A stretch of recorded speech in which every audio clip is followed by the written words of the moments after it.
नमस्कार। MCom BCom final year के सभी स्टूडेंट्स का मैं स्वागत करता हूं। मैं Mahavir Singh, associate professor, government lawyer college Churu. प्रिय विद्यार्थियों,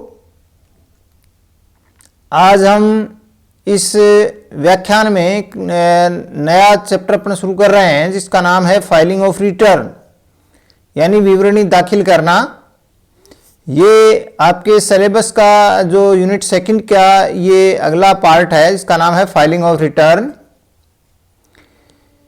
इस फाइलिंग ऑफ रिटर्न को अपन दो पार्ट में कवर करेंगे। तो अपन आज इसका फर्स्ट पार्ट अपन करते हैं शुरू। फाइलिंग ऑफ रिटर्न के बारे में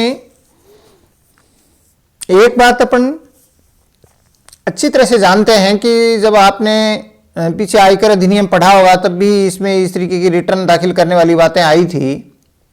इसका मतलब ये होता है जैसे आयकर अधिनियम के अंतर्गत भी जो आय दाखिल जो होती है, किसी वित्तीय वर्ष के आय जो होती है, उस आय के संबंध में विभिन्न प्रकार की विवरणियां हो सकती हैं। तो वैसे ही यहाँ पर जो रिटर्न है वो जीएसटी के बारे में होती है। एक जीएसटी में पंजीकृत व्यक्ति जब अपनी फाइल रिटर्न मतलब वो करता है विवरणी दाखिल, तब वो ये बताता है कि भाई उसकी वर्ष भर की कितनी उसकी जो है वो आपूर्ति का मूल्य हुआ है, उस पर कितना टैक्स बना है वगैरह वगैरह, है ना। तो ये सब चीज़ें उसको मेंशन होती हैं। तो अलग अलग प्रकार की उस तरीके की जो रिटर्न है वो फाइल होती हैं भिन्न कंडीशंस के हिसाब से। एक्चुअल में क्या है कि ये जो रिटर्न होती हैं ये जीएसटी के बारे में, और जीएसटी का जो है वो अधिनियम 2017 में 1 जुलाई से ये लागू किया गया था, जीएसटी अधिनियम। इस अधिनियम के लागू होने के बाद में अपने कर ढांचे में एक रिवोल्यूशनरी चेंज आने की संभावना हुई है, क्योंकि पहले जो कर ढांचा था वो एक्चुअल में ओरिजिन बेस्ड था, लेकिन अब डेस्टिनेशन बेस्ड हो गया। डेस्टिनेशन बेस्ड का मतलब जहां जाता है, जैसे आउट ऑफ स्टेट भी जा रहा है तो जिस स्टेट में जाता है वहां की वो उसकी आय को में अंदर वो सम्मिलित किया जाता है, जैसे उसको रिम्बर्स होता है। तो पहले जो भेजता था उसकी थी, तो इसलिए थोड़ा इसमें चेंज आया। लेकिन यहाँ इंपॉर्टेंट बात ये होती है इस जीएसटी की कि इसके अंतर्गत जो है वो एक जो बीजक होते हैं वो एक समान बीजक होते हैं, उनका फॉर्मेट एक समान होता है, और ये निर्माण से लेकर के अंतिम उपभोक्ता तक एक श्रृंखला के रूप में ये बीजक चलते हैं। ये जो बीजक है इनको उचित रूप से जब उनको अपडेटेड करने के लिए जो है कुछ विवरणियां दाखिल करनी जरूरी होती हैं। वो चैन तभी चल पाएगी जब वो विभिन्न प्रकार की विवरणियां हैं वो दाखिल की जाएंगी, अदरवाइज वो चैन आगे नहीं चल पाएगी। क्योंकि इसका एक मकसद ये होता है, अगर वो चैन नहीं चले ना तो फिर जीएसटी का मकसद खत्म हो जाता है।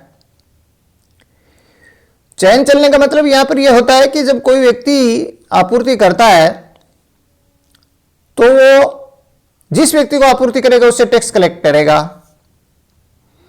जिस व्यक्ति से वो टैक्स कलेक्ट करेगा तो अपने टैक्स कलेक्ट करने की और आपूर्ति करने के मूल्य की, ठीक इसी तरीके से उसने अगर किसी से माल खरीदा था या आपूर्ति ली थी और उसने टैक्स चुकाया था तो वो इनवर्ड सप्लाई और उसके ऊपर टैक्स पेड था। तो इन दोनों कार्यों के लिए अलग अलग विवरणी दाखिल करनी पड़ती है। यानी कहने का मतलब यह होता है कि जब आपूर्ति करता है तब भी और आपूर्ति लेता है तब भी यही प्रक्रिया आगे तक चलती जाती है। हर व्यक्ति आपूर्ति लेता भी है और आपूर्ति देता भी है, तो वो आगे से आगे जो है वो श्रृंखला चलती जाती है। यदि कहीं पर भी एक भी चैन इसमें से टूट गई तो फिर जीएसटी का मकसद खत्म हो जाता है। और ऐसी स्थिति में जब तक माल या सेवा अंतिम उपभोक्ता तक नहीं पहुंच जाती है, उस चैन को बनाए रखने की व्यवस्थाएं की गई हैं और उसके हिसाब से ही रिटर्न फाइल करनी जरूरी हो जाती है। तो कहने का अभिप्राय यह है कि इस जीएसटी के ढांचे को चलाने के लिए विभिन्न प्रकार की विवरणियां दाखिल करनी पड़ती हैं, जिनके अंतर्गत जो प्रत्येक पंजीकृत व्यक्ति होता है वो उसके द्वारा की गई आपूर्तियों, ली गई आपूर्तियों, दिए गए कर, चुकाए गए कर और लिए गए कर, इन सब चीजों का वो उल्लेख करता है। तो इसीलिए जीएसटी रिटर्न से जब हम अभिप्राय की बात देखते हैं कि जीएसटी रिटर्न से क्या आशय है, तो हम ये कह सकते हैं कि माल एवं सेवा कर अधिनियम के अंतर्गत एक पंजीकृत व्यक्ति जो होता है उसके द्वारा अगर की गई आपूर्ति, ली गई आपूर्ति, उसके द्वारा चुकाए गए कर, ली गई आपूर्ति के ऊपर चुकाए गए कर और की गई आपूर्ति के ऊपर वसूल किए गए कर, इन सब की जानकारी का विवरण जो है कि किसी एक कॉमन पोर्टल पर दिया जाता है, जिससे कि उसके कर दायित्व का निर्धारण हो सके, यानी उसकी टैक्स लायबिलिटी का जो निर्धारण है वो इस प्रकार से दाखिल की गई विवरणियों के आधार पर ही होता है। तो उसका असेसमेंट तब तक नहीं हो सकता जब तक कि इस प्रकार की रिटर्न फाइल नहीं हो जाती है। तो हम कह सकते हैं कि जीएसटी रिटर्न की ये जो विशेषताएं होती हैं वो क्या होती हैं। तो यहां पर आपने इतना देखा कि जीएसटी रिटर्न का मतलब यहां पर यही है कि कर दायित्व का निर्धारण करने के लिए ये जो विवरणियां दाखिल करनी पड़ती हैं इसको हम जीएसटी रिटर्न कहते हैं।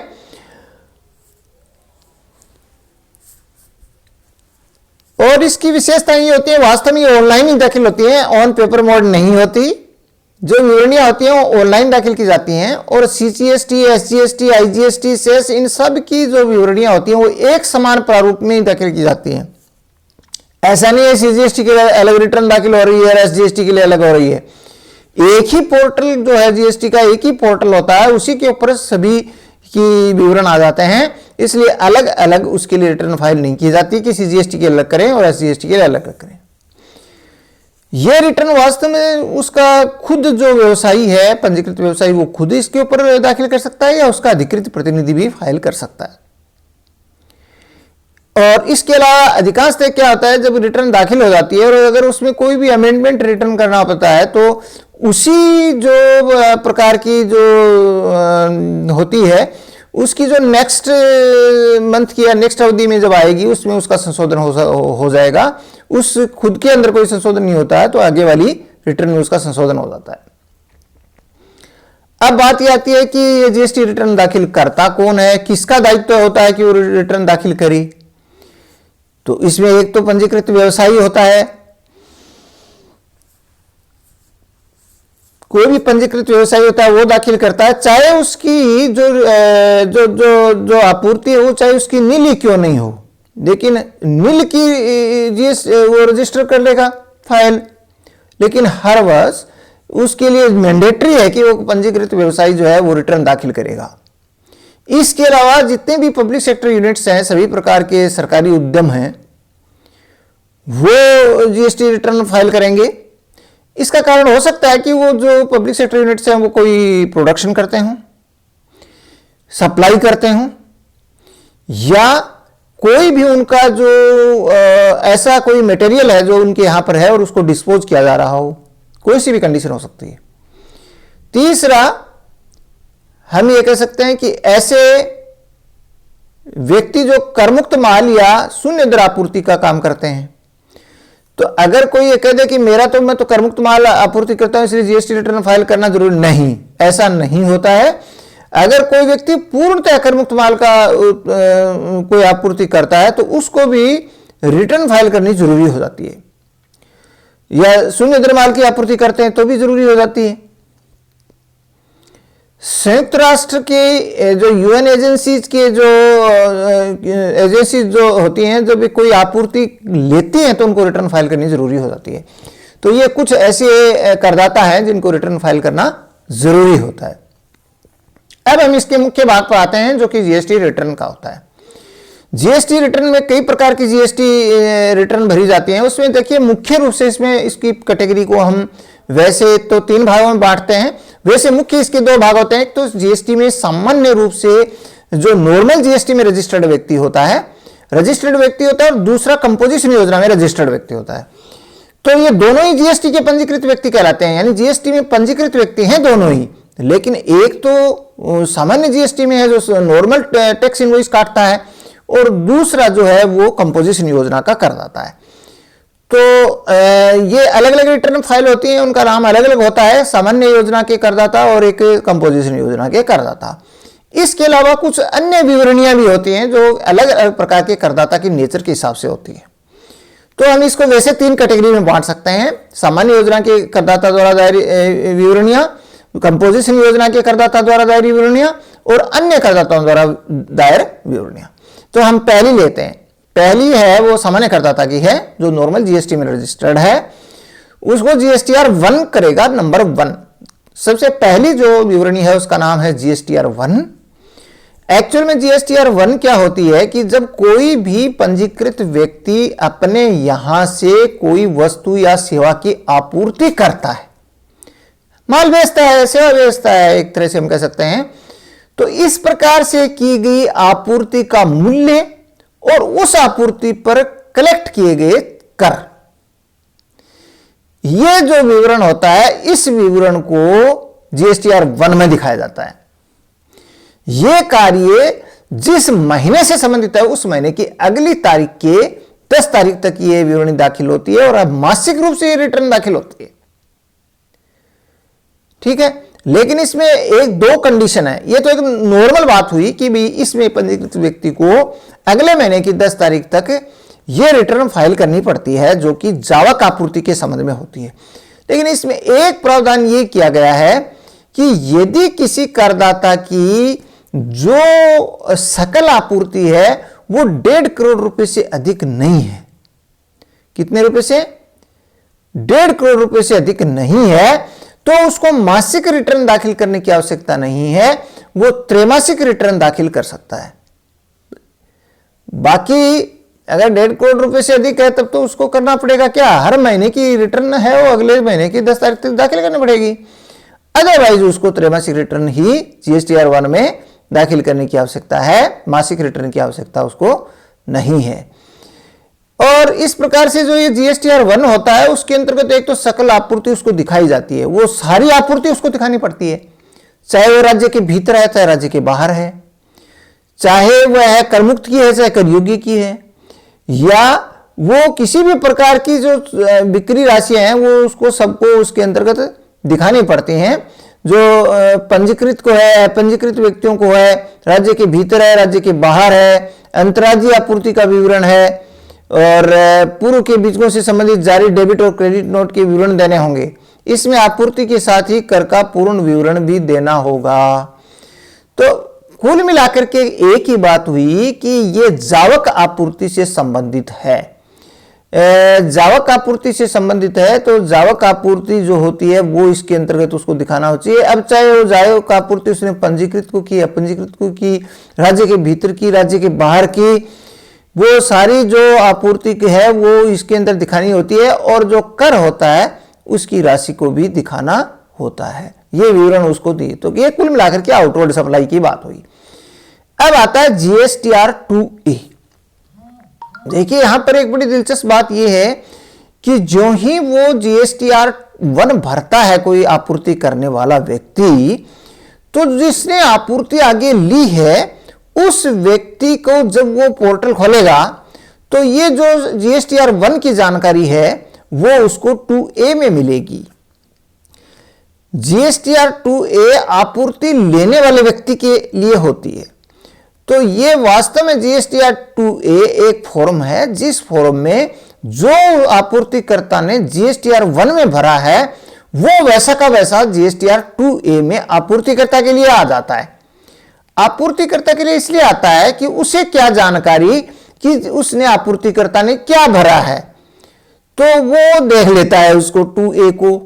जब वो 2A को देखेगा तो जीएसटीआर 2A के अंदर चूंकि वही सूचनाएं होंगी जो कि जीएसटीआर 1 में भरी हैं और जो उस व्यापारी व्यवसायी से रिलेटेड हैं जिसने आपूर्ति ली है।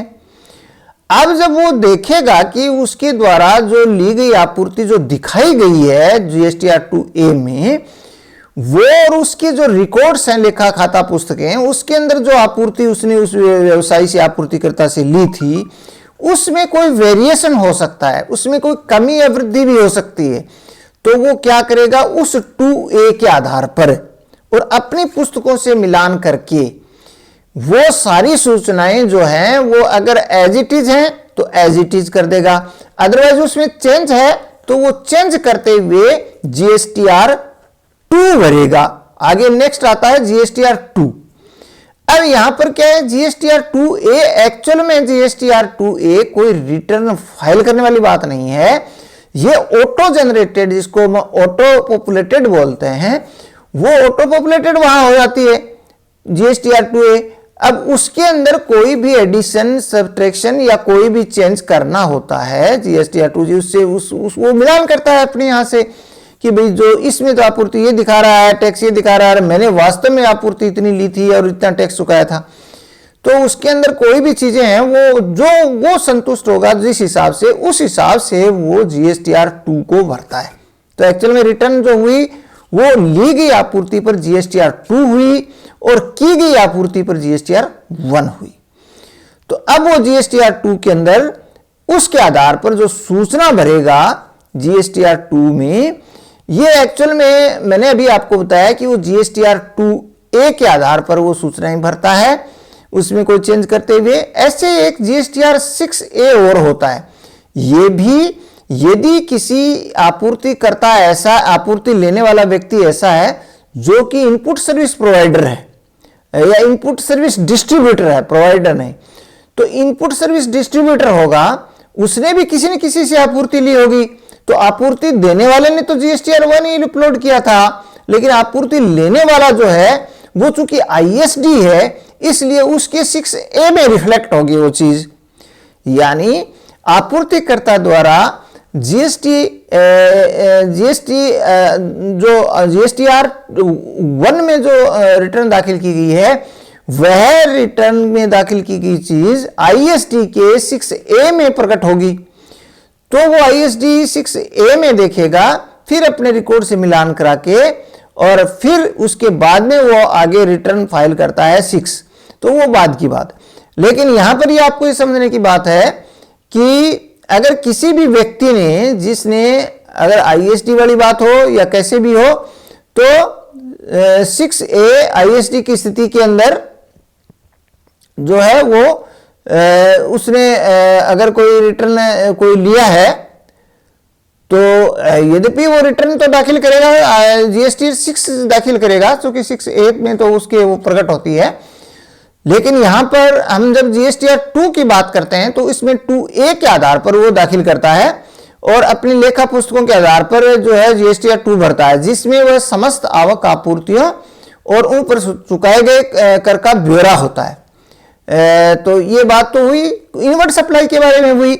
और इसके अंदर क्या है कि जो जितनी भी सेवाएं और माल का आयात है, पंजीकृत व्यवसाय से प्राप्त आपूर्ति है, कंपोजिशन डीलर से प्राप्त आपूर्ति है, प्रतिदेय कर दायित्व रिवर्स चार्ज वाली बात है, चुकाया गया कर, कर जमा का निरस्तीकरण में संशोधन, डेबिट क्रेडिट नोट में परिवर्तन, ये सब चीजों का उल्लेख वो आवक आपूर्ति के संबंध में करता है।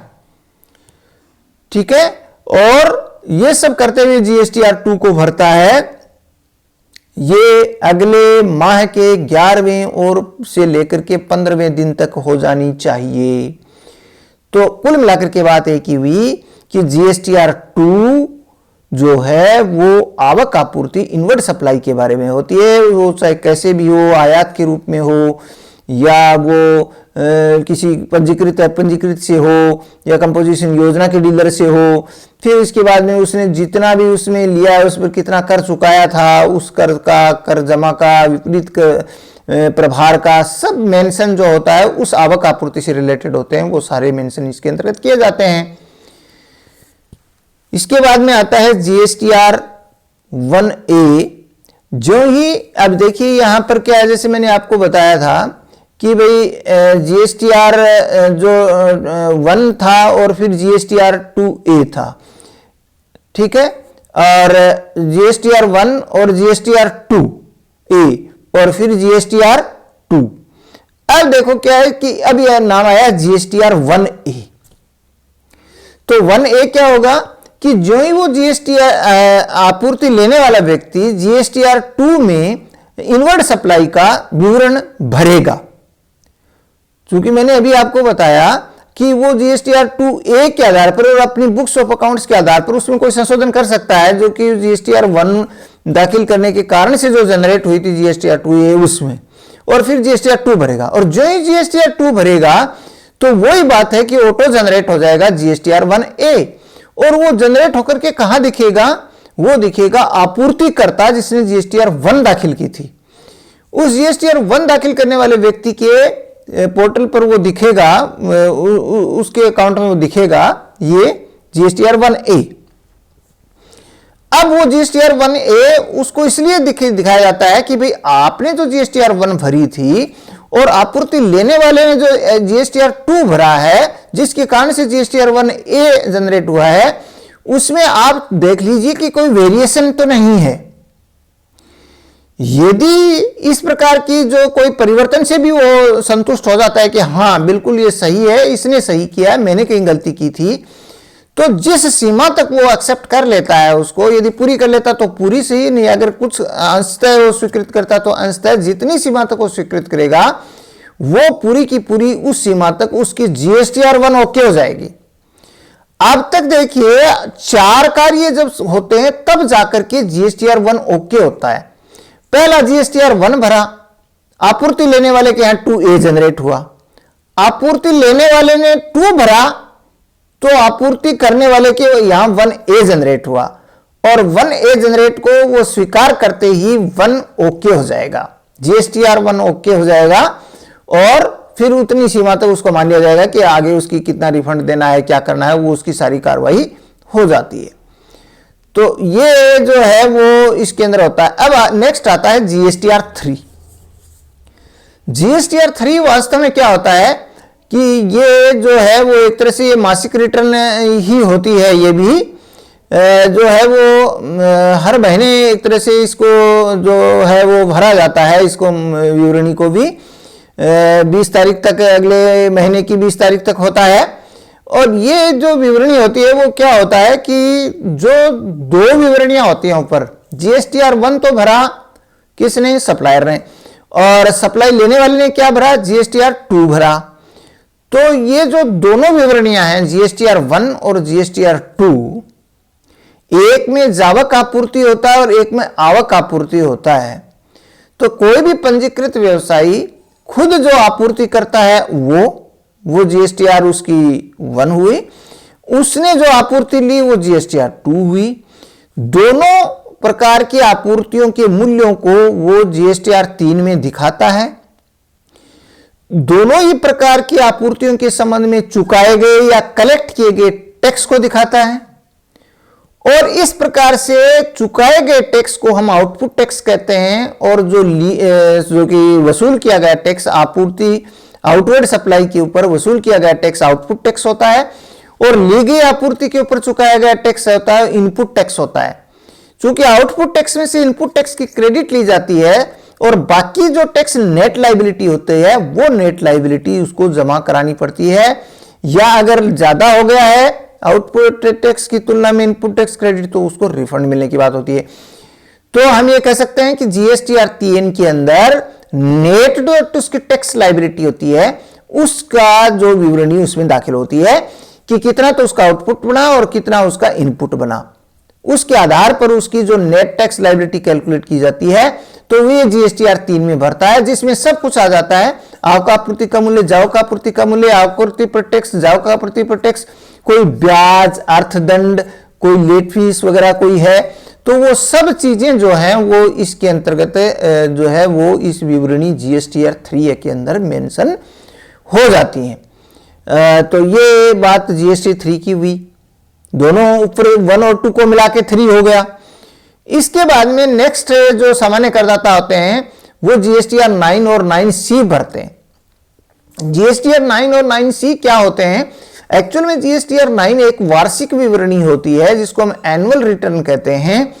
ये वार्षिक विवरणी जो होती है, इस वार्षिक विवरणी को जो है वो जीएसटीआर 9 में भरा जाता है, और GSTR 9 में भरा जाता है। ये और ये अगले वर्ष की 31 दिसंबर तक भरना होता है।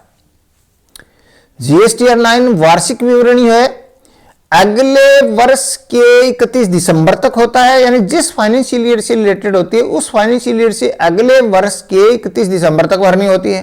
दूसरी बात, ये दो बातें इसके अंतर्गत इंपॉर्टेंट है, 31 दिसंबर तक भरना, और एक इसमें और बात है कि ये GSTR 9 जो होती है वो ISD जो होते हैं, यानी input service distributor, non resident tax payer और इसके अलावा ई कॉमर्स ऑपरेटर, इनको छोड़कर, यानी ISD को, ई कॉमर्स ऑपरेटर को, और इसके अलावा जो है वो एक इसमें और है वो नॉन रेजिडेंट वाला, और एक TDS जो है उद्गम स्थान पर कर की कटौती करने वाले व्यक्ति, इनको छोड़ करके बाकी जो सामान्य करदाता होते हैं वो GSTR 9 भरते हैं पूरी वर्ष भर की समस्त आप ली गई और चुकाई गई आपूर्तियों तथा ली गई आपूर्ति के ऊपर चुकाए गए कर, जिसकी कर जमा कहते हैं, और की गई आपूर्ति पर आउटपुट टैक्स, इन सब को मिलाकर के जो है वो प्रस्तुत करते हैं वार्षिक विवरणी। तो ये GSTR 9 में होती है। ये 9C में भी क्या होता है कि यही जो व्यक्ति, यदि उनकी जो टर्नओवर होती है सकल आवर्त, तो अगर मान लीजिए 2 करोड़ रुपए से ज्यादा हो जाती है, तो यही जो GSTR 9 करने वाला व्यक्ति होता है उसके साथ में GSTR 9A भी भरता है। ये GSTR 9(1)A एक्चुअल में क्या होती है, ये एक विवरणी न होकर के हम इसको कहते हैं कि रिकंसिलिएशन स्टेटमेंट होता है, हालांकि इसका नाम विवरणी बोलते हैं, लेकिन ये जो GSTR 9A होती है ये एक रिकंसिलिएशन स्टेटमेंट होता है, एक समामेलन विवरण पत्र होता है, और ये भी उसको जो है वो 9 के साथ ही 9C पेश करना पड़ता है। तो ये जो बातें हैं वो एक रिकंसिलिएशन स्टेटमेंट का वही मतलब है कि जब बिक्री इतनी ज्यादा सकल आवर्त होती है तो फिर कहीं न कहीं उनका रिकंसाइल होनी चाहिए, वो कि भाई जो मिलना चाहिए, मैचिंग हुई कि नहीं है, पीछे की कोई कितना चलता है। तो कई प्रकार के डिफरेंट बायर्स होते हैं, डिफरेंट सेलर्स होते हैं, और फिर उनकी जो रिटर्न्स होती हैं उनको मिसमैच तो कहीं नहीं हो रही हैं, तो वो रिकंसाइल वाली बात है, तो वो 9C के अंतर्गत जो है वो हो जाती है। ठीक है, तो ये रिकंसिलिएशन स्टेटमेंट तभी देना है जबकि 2 करोड़ से ज्यादा की आवर्त होती है, तो ही, अदरवाइज नहीं। ये GSTR 9 और 9C की बात हो गई जो वार्षिक विवरणी से रिलेटेड है। और अब लास्ट में अपन देखते हैं कि GSTR 11 क्या होता है। GSTR 11 वास्तव में जो करदाता, ऐसे करदाता जिनको जो आपूर्ति के जो है वो पर कर जमा की वापसी के लिए, यानी आवक आपूर्ति के ऊपर रिफंड लेने के लिए उनको UIN यानी यूनिक आइडेंटिफिकेशन नंबर जारी किए जाते हैं। ये यूनिक आइडेंटिफिकेशन नंबर होते हैं, उनके आधार पर ही उसको जो है वो ITC प्राप्त होती है, इनपुट टैक्स क्रेडिट मिलती है। तो वो जो यूनिक आइडेंटिफिकेशन नंबर जो है वो जारी करते हैं, की जाती हैं, तो वो रिफंड लेने के लिए वह व्यक्ति क्या करेगा, रिफंड लेने के लिए वो UIN का प्रयोग करते हुए, यूनिट आइडेंटिफिकेशन नंबर का प्रयोग करते हुए वो अपनी समस्त आवक आपूर्तियों के संबंध में एक विवरण पेश करता है, और उसके ऊपर चुकाए गए टैक्स का विवरण भी पेश करना पड़ता है, जिससे कि उसको रिफंड के बारे में प्रोविजन बन सके। तो ये GSTR 11 के अंतर्गत यही बताया गया है कि भाई जो करदाता, ऐसे करदाता जिनको आवक आपूर्ति पर रिफंड लेना होता है, उनको यूनिक आइडेंटिफिकेशन नंबर जारी किया जाता है, और वो व्यक्ति ऐसा जो रिफंड लेगा वो अपनी समस्त आवक आपूर्तियों के बारे में ये GSTR 11 के अंतर्गत अपना विवरण पेश करता है। बस ये बात GSTR 11 के बारे में है, जो केवल और केवल रिफंड लेने के लिए आवक आपूर्तियों का विवरण पेश करने से संबंधित है। ये GSTR 11 होता है। आज हम इतना ही करेंगे। ये जो ऋण विवरणियां हैं वो ज़्यादातर अपने अधिकांश रूप से हम कह सकते हैं कि ये सामान्य विवरणियां हैं, जो सामान्य नॉर्मल टैक्सेबल पर्सन जो होता है जीएसटी के अंतर्गत पंजीकृत व्यक्ति, जो जिसको हम सामान्य करदाता कहते हैं, जीएसटी में पंजीकृत सामान्य करदाता जो कि नॉर्मल टैक्स इनवॉइस जारी करता है, उस व्यक्ति के द्वारा जो दाखिल की जाने वाली जो विवरणियां होती हैं, उसमें मुख्य रूप से मासिक विवरणी और कुछ स्थिति में त्रैमासिक भी है, और इसके अलावा वार्षिक विवरणी है, वो इसके अंतर्गत आती हैं। बहुत बहुत धन्यवाद। आज के लिए इतना ही।